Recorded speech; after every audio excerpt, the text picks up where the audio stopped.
नमस्कार पिंपरी चिंचवडकरांनो.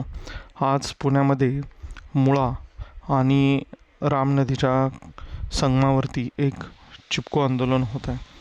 ह्याला चिपको आंदोलन म्हणायचं की चमको आंदोलन म्हणायचं, हा माझ्या खरं समोर प्रश्न पडला आहे.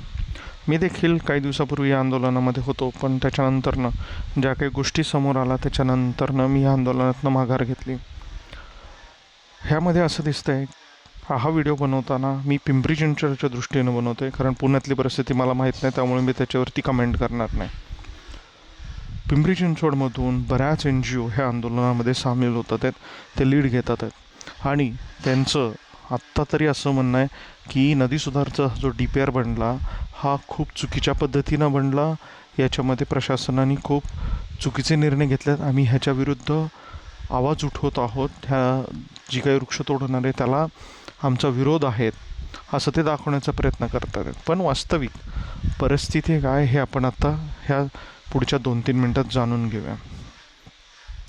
आता ही तुमच्यासमोर जी बातमी दिसती ही सकाळ पेपरमध्ये आलेली काही दिवसाची पूर्वीची बातमी, आणि त्याच्यामध्ये पिंपरी चिंचवड पर्यावरण विभागाचे संजय कुलकर्णी ते सरळ म्हणतात की पिंपरी चिंचवडमधून जी पवना नदी जाणार आहे त्याचा आराखडा तयार होतो नदी सुधारचा, आणि पर्यावरण आणि नदी या विषयावर काम करणाऱ्या संस्थांच्या वतीनं सूचना केलेल्या आहेत आणि आम्ही त्या जो आराखडा किंवा जो DPR आहे त्याच्यामध्ये समाविष्ट करून घेतलेले आहेत. दुसरी गोष्ट, ह्याच्यामध्ये उदय सामंत जेव्हा पिंपरी चिंचवडला आले होते त्यांनी सांगितलं होतं की पवना आणि इंद्रायणीचा DPR बनवा, आणि त्याच्यामध्ये हे जे अंडरलाईन केलेलं दिसतं आहे की NGOजला ह्याचं जे एक पॅनल बनेल हा DPR बनणं, त्या NGOजला त्याचं तुम्ही त्याच्यामध्ये समाविष्ट करून घ्या त्या पॅनलमध्ये, आणि झालं देखील असंच.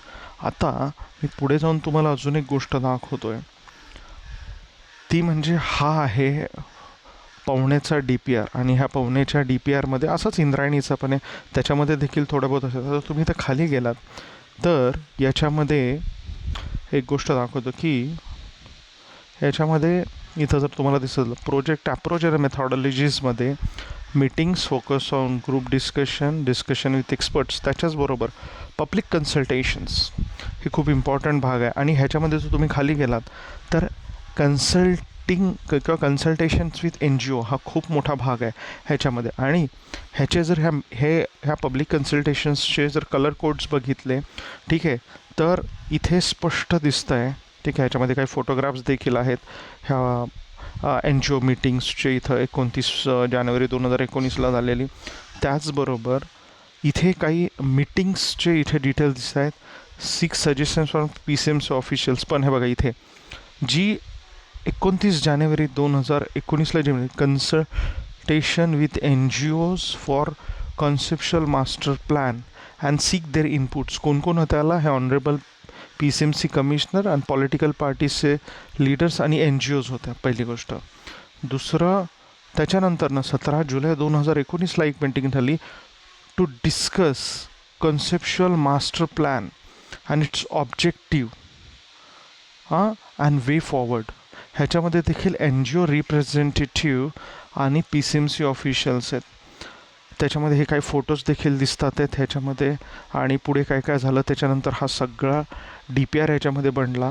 आणि आता कुठेतरी लोकांची दिशाभूल करण्यासाठी आता ह्या सगळ्या NGOज ज्या ह्या DPR डिस्कशन्समध्ये होतात त्या ह्या आंदोलनामध्ये देखील सामील आहेत. ह्या निमित्तानं मला एकच गोष्ट विचारायची आहे की जर तुम्ही DPR डिस्कशन्समध्ये त्याचा मास्टर प्लॅन कॉन्सेप्शलायझेशन म्हणजे जिथं ते कसं होणार आहे सगळं दिसत होतं, हा DPR फायनल होताना, एन्व्हायरमेंट क्लिअरन्स होताना, ह्याबाबतची तुम्ही वाच्यता कुठेच केली नाही, आणि आता कुठेतरी हातातून किंवा सगळं निसटून गेलेलं दिसतं आहे. त्यामुळे आता कुठेतरी ह्या आंदोलनाच्या नावाखाली आता लोक गोळा करायची किंवा लोकांना फसवण्याचं काम ह्या NGO करतात आहेत.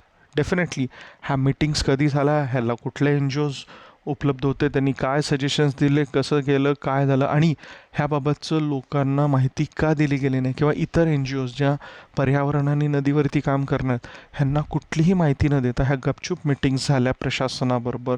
आणि आता ह्या DPR विरुद्ध, ह्या नदी सुधारच्या विरुद्ध जाण्याचा फक्त एक कांगावा किंवा एक फसवा प्रयत्न केला जातो. जय हिंद, जय महाराष्ट्र, जय पर्यावरण.